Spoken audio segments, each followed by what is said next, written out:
Siguiendo el cronograma de capacitaciones se realiza la charla educativa de prevención y control del consumo de alcohol y tabaco. ¿Qué sucede en realidad? ¿Sabía que una persona saludable metaboliza 10 mililitros de alcohol por hora, lo que es equivalente a una bebida alcohólica estándar? Recuerde que no se trata de la cantidad de bebidas, sino de la cantidad de alcohol que en ellas exista. El cuerpo metaboliza el alcohol a una tasa bastante consistente, influenciada por varios factores: género, edad, estatura, peso, la presencia de alimentos en el estómago, la concentración de alcohol en la bebida, si la persona consume medicamentos con o sin receta médica, y hasta por el consumo de drogas ilegales. Tomando en cuenta estos factores, la concentración de alcohol en la sangre, o BAC por sus siglas en inglés, es clave para determinar cómo el alcohol puede afectar nuestro cerebro. La concentración de alcohol en la sangre es la relación entre la cantidad total de alcohol en el organismo dividida por la cantidad total de agua en su cuerpo. Dado que el alcohol se disuelve y diluye en agua, es muy bueno consumir mucha agua cuando se ingiere cualquier bebida alcohólica. La concentración de alcohol en la sangre y sus efectos aumentan cuando el cuerpo recibe más alcohol del que puede metabolizar. Por ejemplo, si usted consumiera desenfrenadamente una botella con 750 mililitros de ron, o 3 botellas de vino, o el equivalente a 26 bebidas estándar, entre las 6 de la tarde y las 2 de la madrugada, su cuerpo necesitaría alrededor de 16 horas para procesar y eliminar por completo ese alcohol de su cuerpo. Es por eso que conducir un vehículo o ponerse a operar maquinaria pesada al día siguiente no solo es ilegal, es muy arriesgado. ¿Qué es lo que pasa durante esas 16 horas? El alcohol ingresa al cuerpo y llega al estómago. En ese momento aproximadamente un 20% se absorbe inmediatamente y el 80% restante se absorbe en el intestino delgado. Luego, el corazón bombea el alcohol absorbido a cada parte del cuerpo, incluido el sistema nervioso central, que se compone del cerebro y la médula espinal, llegando al cerebro muy rápidamente. Por esto es que después de tan solo un trago, puede que usted se sienta mareado o relajado. El alcohol actúa primordialmente sobre las células nerviosas en el cerebro e interfiere con la comunicación entre estas y otras células del organismo, haciendo que todo funcione más despacio. Por este motivo, cuando bebemos aunque sea un poco, experimentamos los efectos del alcohol en nuestras emociones, juicio, equilibrio, memoria, habla y niveles de enojo, entre otros. ¿Sabía que hasta los 25 años el cerebro está todavía en desarrollo? Precisamente por esto, antes de esta edad, hay que tener cuidado con el consumo nocivo de alcohol, ya que puede causar daños irreversibles en diferentes partes del cerebro. Tomar afecta la corteza cerebral, que controla los sentidos y centros inhibidores, lo que explica por qué con el consumo usted se vuelve más atrevido, confiado y en general menos inhibido socialmente. También se controlan los procesos de pensamiento. Por eso el alcohol afecta la habilidad de emitir un buen juicio o de pensar con claridad. Los lóbulos frontales del cerebro son importantes para planificar, formar ideas, tomar decisiones y tener autocontrol. Por esto, cuando el consumo nocivo de alcohol afecta a los lóbulos frontales del cerebro, usted podría tener dificultad para controlar sus emociones y deseos, podría actuar sin pensarlo y en ocasiones hasta ser violento o actuar completamente fuera de sí. El cerebelo es importante para la coordinación, el pensamiento y para mantenerse consciente. Entonces, nuevamente podría tener dificultad con estas destrezas cuando el alcohol afecta el cerebelo. Es por esto que las personas afectadas por el consumo nocivo de alcohol a veces no pueden caminar correctamente o pierden el equilibrio y se caen. El hipocampo es la parte del cerebro donde se registran los recuerdos. Entonces, cuando el alcohol llega al hipocampo, usted podría tener dificultad para recordar algo que acaba de escuchar, o peor aún, podría sufrir una laguna mental y no recordar lo que hizo la noche anterior. Si el alcohol daña el hipocampo, usted podría tener dificultad para aprender cosas o para recordarlas en el futuro. El hipotálamo es una pequeña parte del cerebro que realiza una asombrosa cantidad de tareas de mantenimiento en el organismo. Luego de que una persona ingiere alcohol, la presión sanguínea, el hambre, la sed y el deseo de orinar aumentan, mientras la temperatura corporal y el ritmo cardíaco disminuyen. Finalmente, el bulbo raquídeo controla las acciones automáticas del cuerpo como el ritmo cardíaco. También mantiene el cuerpo con la temperatura adecuada.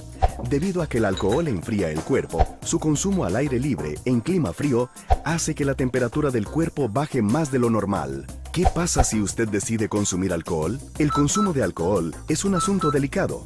Si usted decide consumir alcohol, procure hacerlo con moderación.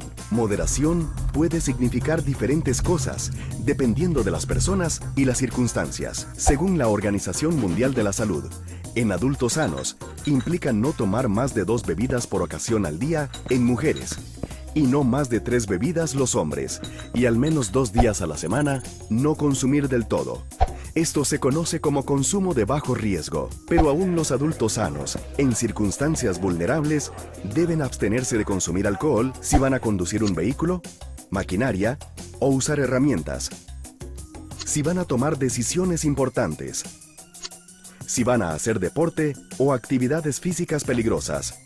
Si están supervisando o cuidando a otras personas.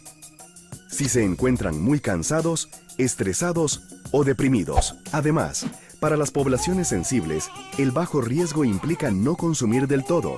Lo recomendable es abstenerse para los siguientes grupos: mujeres embarazadas, personas que están consumiendo medicamentos que interactúan con el alcohol, individuos con condiciones de salud especiales, para quienes tomar está contraindicado por su médico, personas con antecedentes de alcoholismo en la familia y, por supuesto, menores de edad. Si tiene dudas sobre si debe o no consumir alcohol de manera segura, consulte a un especialista. Algunos consejos importantes si decide consumir: alternar el consumo con bebidas no alcohólicas, acompañar el alcohol con alimentos, no consumir más de 1 bebida por hora, que el alcohol no sea la actividad principal y respetar a los que deciden no consumir. Infórmese bien, actúe con cuidado y conozca sus límites. Piense antes de tomar. Su cuerpo le pertenece. El vídeo fue producido por la Alcaldía Municipal de Granada Meta. El cigarrillo no es bueno para la salud. Ninguna novedad, pues sus efectos dañinos se conocen desde hace décadas. Pero, ¿cómo actúa exactamente para ocasionar ese daño? Veamos qué sucede cuando sus componentes ingresan al organismo y cuáles son los beneficios físicos de dejar de fumar definitivamente. Con cada inhalación, el humo introduce más de 5.000 sustancias químicas que entran en contacto con los tejidos del cuerpo. El primer efecto se produce cuando el alquitrán, material negro y resinoso, empieza a recubrir dientes y encías y daña el esmalte dental y, a la larga, provoca caries. Con el tiempo, el humo también daña las terminales nerviosas de la nariz y ocasiona pérdida del olfato.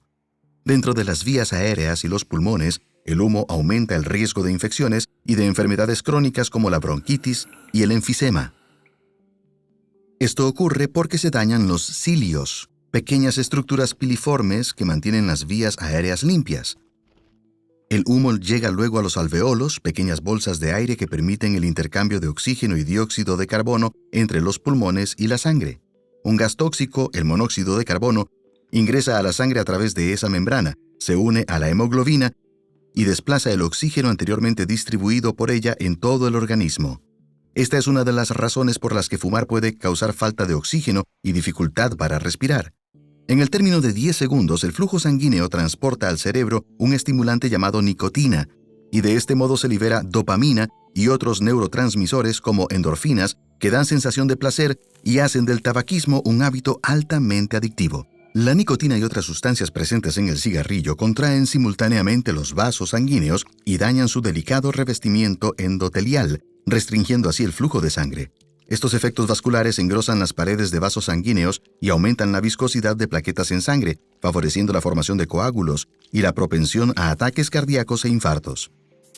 Muchas sustancias químicas del cigarrillo pueden ocasionar peligrosas mutaciones en nuestro ADN y favorecer el desarrollo del cáncer. Además, sustancias como el arsénico y el níquel pueden entorpecer el proceso de reparación del ADN y comprometer así la capacidad del cuerpo para combatir distintos tipos de cáncer. De hecho, 1 de cada 3 muertes producidas por cáncer en Estados Unidos se debe al tabaquismo, pero el fumar no produce cáncer de pulmón únicamente. También puede causar cáncer en numerosos tejidos y órganos, e incluso dañar la vista y debilitar los huesos. Dificulta la posibilidad de embarazo en la mujer y en los hombres puede causar disfunción eréctil. Pero para quienes dejan de fumar, las ventajas son notablemente positivas, con beneficios físicos casi inmediatos y duraderos. Apenas transcurridos 20 minutos del último cigarrillo de un fumador, el ritmo cardíaco y la presión arterial comienzan a retornar a la normalidad.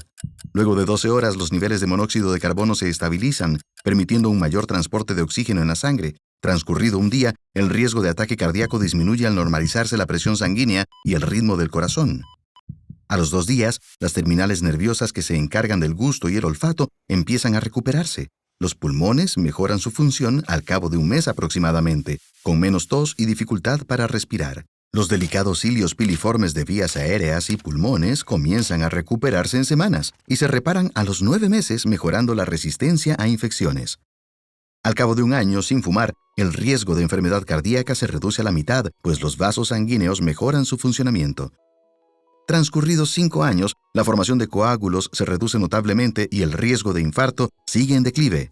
A los 10 años, la posibilidad de desarrollar cáncer de pulmón terminal disminuye un 50%, quizá porque la habilidad del cuerpo para reparar el ADN vuelve a recuperarse. A los 15 años, la posibilidad de desarrollar enfermedades coronarias es básicamente la misma que la de un no fumador.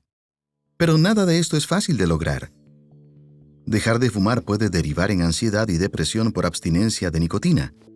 Pero afortunadamente, los efectos suelen ser temporarios y dejar de fumar es cada vez más fácil gracias a un arsenal de herramientas cada vez más nutrido. El reemplazo de la nicotina por gomas de mascar, parches cutáneos, pastillas y aerosoles pueden ser terapias de ayuda para dejar el hábito. Estas terapias estimulan los receptores de la nicotina en el cerebro y de ese modo previenen los síntomas de abstinencia, sin el agregado de otras sustancias químicas nocivas. La asistencia psicológica y los grupos de apoyo, las terapias cognitivo-conductuales y la actividad física moderada también pueden ayudar a los fumadores a dejar el cigarrillo. Es una muy buena noticia, pues dejar de fumar nos reencamina por la senda de la salud.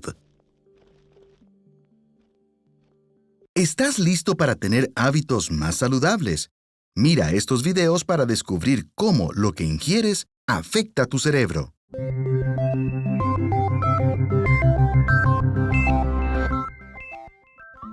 El vídeo fue producido por Teretse Curioso. Este vídeo forma parte de las capacitaciones programadas por Exportadora El Sol para todos sus colaboradores.